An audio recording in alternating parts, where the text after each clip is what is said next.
on to part 2 of this review of the Happiness Dictionary by Dr. Tom Lamass.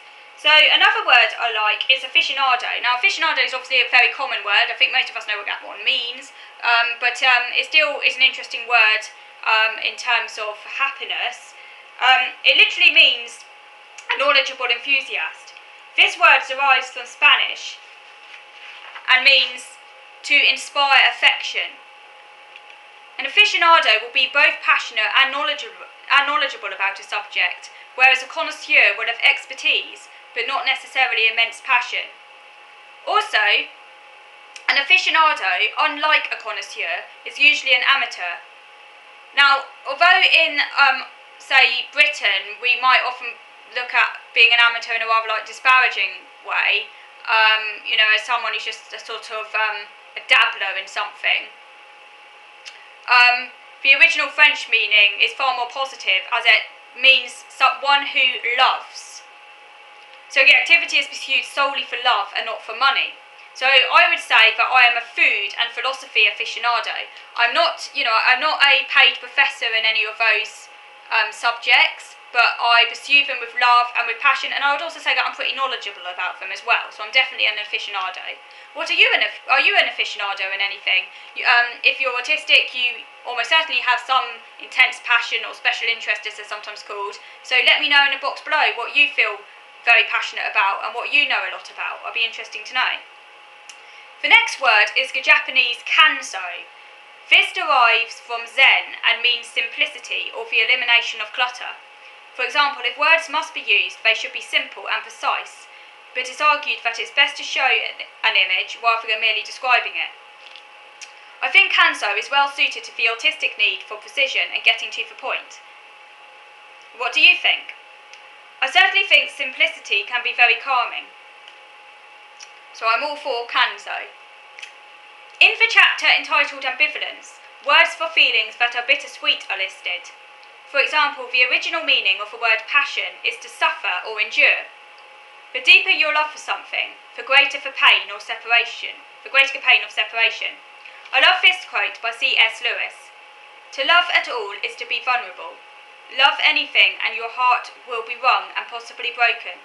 But not to love would be to live a meaningless and depressing life. So the pain of love is part of the bittersweet nature of existence. What do you think? Have you experienced the bittersweet nature of love?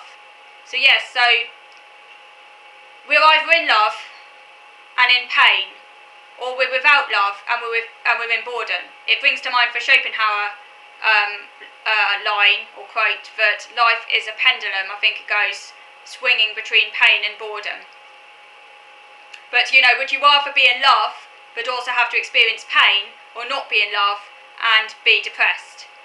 That's really what human existence is about. Sort of in a way a tragedy, no matter how you look. But at least love contains some redeeming features. It contains, yes, it's painful, but it also contains great passion and pleasure. And love, of course, doesn't have to be for another human. It can be, but it could also be for, your interest in that which gives meaning to your life. On page 253, character strengths are discussed through the idea of values in action.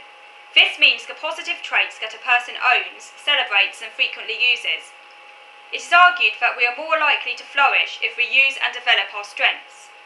I will post the link to the website www.viacharacter.org below, so if you like you can go and check it out. I intend to go and check it out myself because I think it looks a very interesting site. There are 6 broad virtues, which includes wisdom and knowledge, courage, humanity, justice, temperance and transcendence. The 24 strengths listed are grouped into these virtues, so you can see what strengths might belong to you.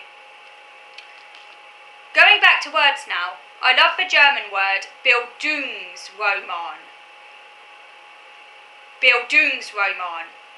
This means the coming of age and is a literary device, but it could be argued that this does not just apply to fiction, but to our everyday lives. We are all coming of age as we continue to develop all through our life, as we grow and develop our potential. We can choose how we respond to the plot lines that are thrown our way, or to the challenges that we face. So in a sense, we're all writing our own life story. Terms related to willpower are then discussed For example, orka is Swedish for energy and motivation, or for urge to do something. I am full of orka for my interests. I am definitely not lacking in orka, although that can be bittersweet and painful as well, because when you really, really want to do something and you want nothing to get in your way, if something does get in your way, you can get incredibly frustrated, so it's bittersweet. The virtue of autonomy is explored.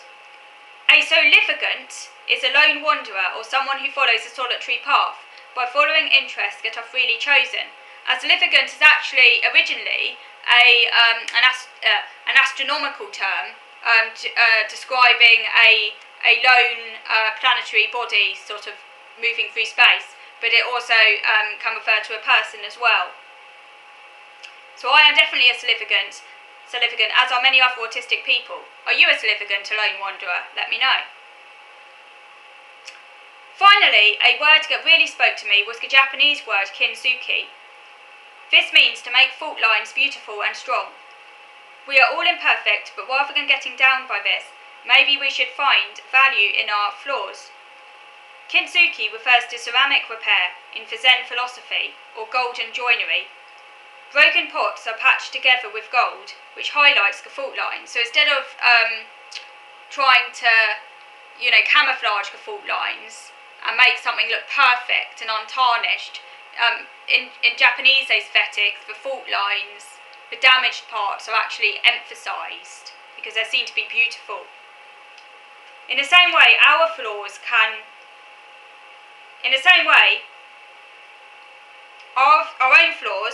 become sources of meaning in our lives. Our cracks are our battle scars, our identity and our history. So, this is why it makes no sense when someone tells us we should ignore our identity as autistic people and not let the label define us. This is because the label is us, it's our life story, and it's up to us to own the label instead of allowing others to tell us how to see our own condition. It's not up to them to tell us, it's up to us. I do sometimes wonder when people try and tell us not to let the label define us, whether or not they've actually got some fundamental problem with autism. Because, autism's nothing to be ashamed of, it's not a bad thing. It contains many difficulties and is disabling, but it is at the same time who we are as people. And it's I've got brown hair. I quite like my hair. I just like my hair. But there might, for example, if we, what I mean is, we usually have something about our bodies that, we might be we might like, or that might make us feel good, and that we're happy that we have a certain attribute or something. And, we're not defined by it in the sense that, it's not literally everything revolves around it sort of thing.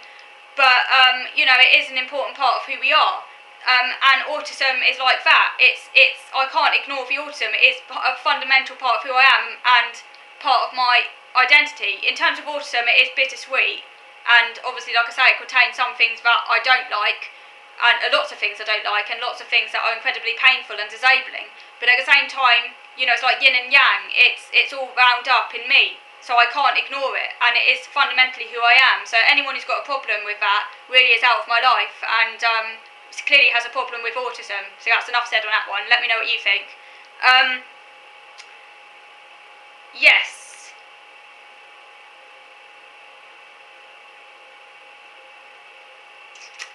Anyhow, so we should not be ashamed of autism, of our flaws, basically. The flaws in our autism make us who we are, just as much as the strengths are there to be celebrated. So there ends my review of this book. Do let me know what you think, and I will very much look forward to speaking to you again next week. I have not had time today to talk to you about my dog phobia, which is one of your viewer requests. I will endeavour to talk about that at some point in the future, because I have not forgotten, and I've also got quite a few recipes to talk about as too, but all in good time. Okay, so thanks for watching.